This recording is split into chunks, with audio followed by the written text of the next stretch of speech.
अपनी जिल्द को हमवार और तरोताज़ा रखने के लिए एक 108 साला खातून ने रोजाना 36 घंटे दूध में नहाकर गरीबों को पीने के लिए सड़क पर उंडेल दिया। वो क्या नहीं जानते थे कि वो रोजाना जो पानी पीने के लिए भागते थे वो औरत के नहाने का पानी था। वो अक्सर कुछ नौजवान लड़कियों को अपने मकासद के लिए इस्तेमाल करने के लिए पकड़ता था और हर मुमकिन हद तक अपना शैतानी मुंह खोलता था। अगले ही लम्हे रोशन और खूबसूरत नौजवान लड़की आहिस्ता आहिस्ता बूढ़ी औरत में बदल गई। खातून के चेहरे को करीब से देखा तो वो अचानक 20 साल छूटी नजर आई। इस औरत की असलियत भी बड़ी अजीब थी। इसे बादशाह सीजर ने एक झुरझुरी गाड़ी में दरियाफ्त किया था और फिर इसने अपनी खूबसूरती को कामयाबी के साथ बादशाह को बहकाने के लिए इस्तेमाल किया। शादी की रात वो पलटकर बादशाह पर सवार हुई, एक छुरी निकाली जिसकी कीमत 9 युआन और तेल के 9 थैले थे और बादशाह के सीने में बगैर रहम के घोंप दिया।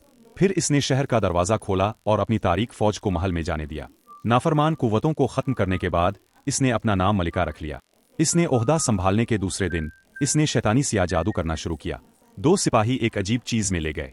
जैसे ही बैरूनी पैकिंग खोली गई, मलिका के सामने एक सुनहरी आईना नमूदार हुआ और फिर इसने एक सतर पढ़ी जिससे हम बचपन में बहुत वाकिफ थे। आईना, आईना, दुनिया की सबसे खूबसूरत औरत कौन है? लेकिन इसने कभी यह तवक्को नहीं की थी कि इसने जो बादशाही हासिल की थी वो एक छोटी बच्ची के हाथों तबाह हो जाएगी। इस लड़की के पास कुदरती ताकतें थी। वो बर्फ जैसी सफेद जिल्द के साथ पैदा हुई थी और एक ऐसा चेहरा जो हैरत अंगेज तौर पर खूबसूरत था। बादशाह ने इसकी पैदाइश के साथ ही इसका नाम स्नो वाइट रखा। औरत के बादशाह को मारने के बाद इसने गरीब स्नो वाइट को एक तारीक सेल में बंद कर दिया।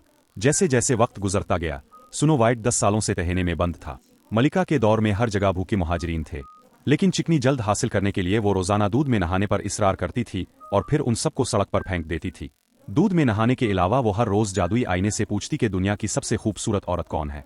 लेकिन इस बार जादुई आईने ने इसे बताया कि एक लड़की है जो बड़ी हो गई है और इसकी खूबसूरती ने अब को पीछे छोड़ दिया है। हमेशा जवान रहने का एक ही तरीका था जो इसका दिल खा जाए, और वो लड़की स्नो वाइट थी।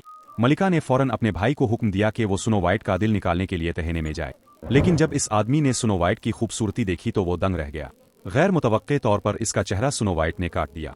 स्नो वाइट ने मौका को गनीमत जानते हुए पिंजरे से बाहर निकलकर भागने की कोशिश की, लेकिन इसे बड़ी तादाद में फौजियों ने घेर लिया जो इसका पीछा कर रहे थे। नाजुक लम्हे में स्नो वाइट बदबूदार गटर में डूब गया। खुशकिस्मती से गटर के आखिर में एक समंदर था। स्नो वाइट नीचे कूद गया और कामयाबी के साथ महल से फरार हो गया।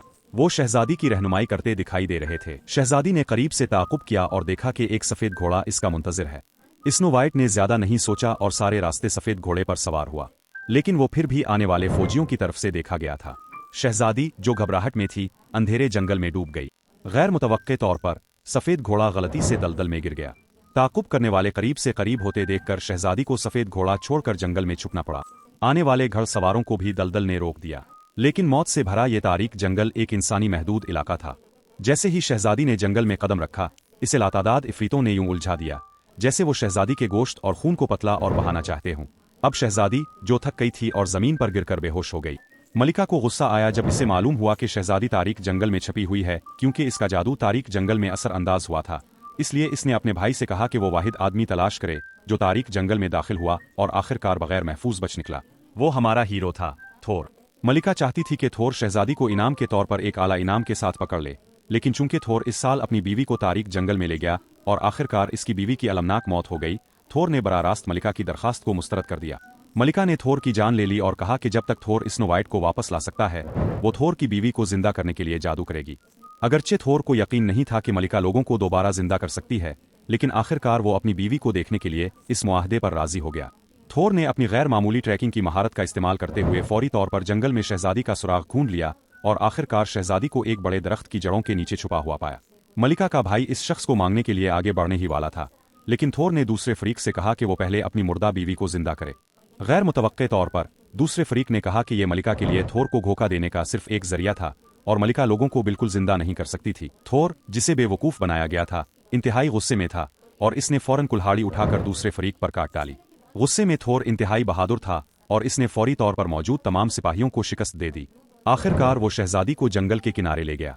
गैर मुतवक्के तौर पर इसका सामना रास्ते में जंगल में सबसे ज्यादा खौफनाक मखलूक से हुआ। वो अक्सर यहाँ से गुजरने वाले इंसानों पर हमला करने के लिए घात लगाकर हमला करता था।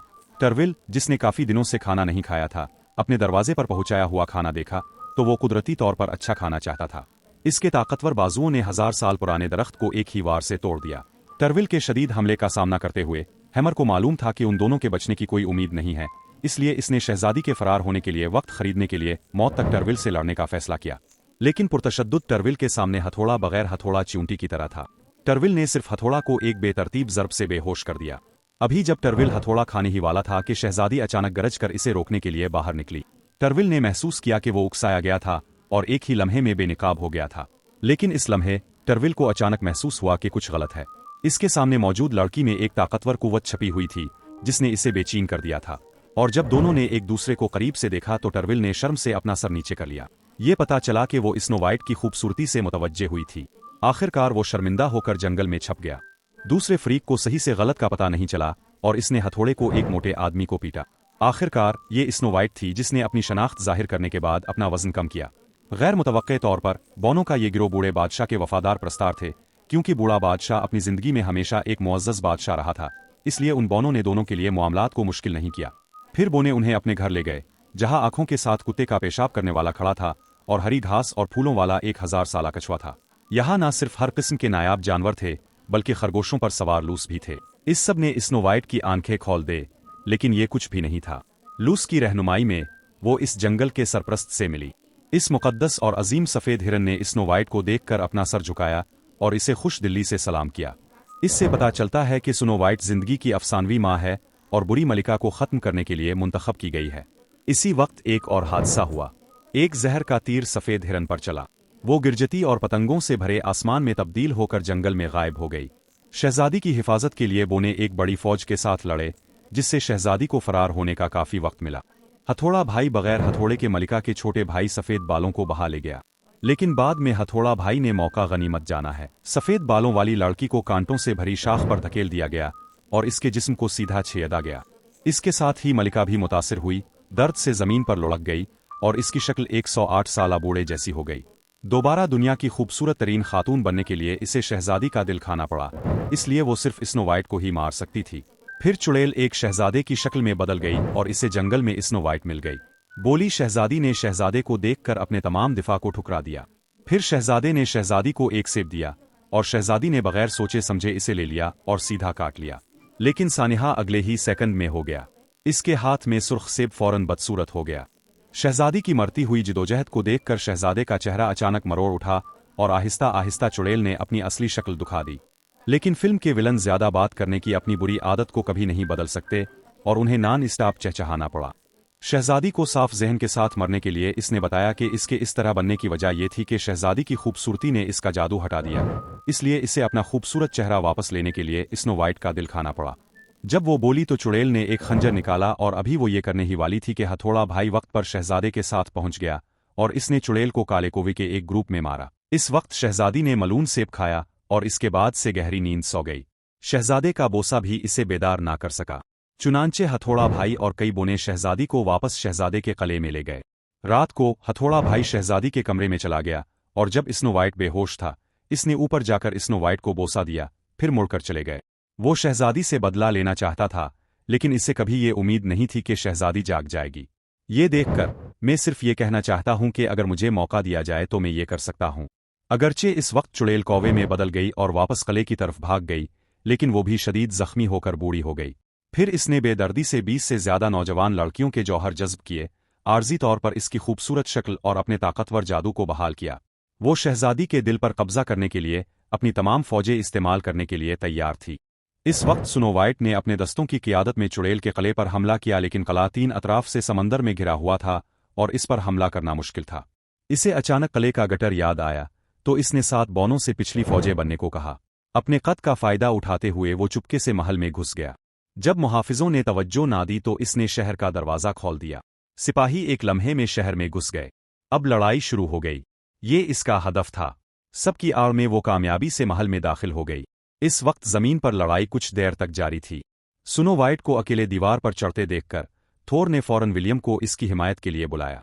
जब सब लोग ऊंचे टावर पर पहुंचे तो स्नो वाइट पहले ही साई हुआंग का सामना कर रही थी। इस शैतान के पास कहने को मजीद कुछ नहीं था।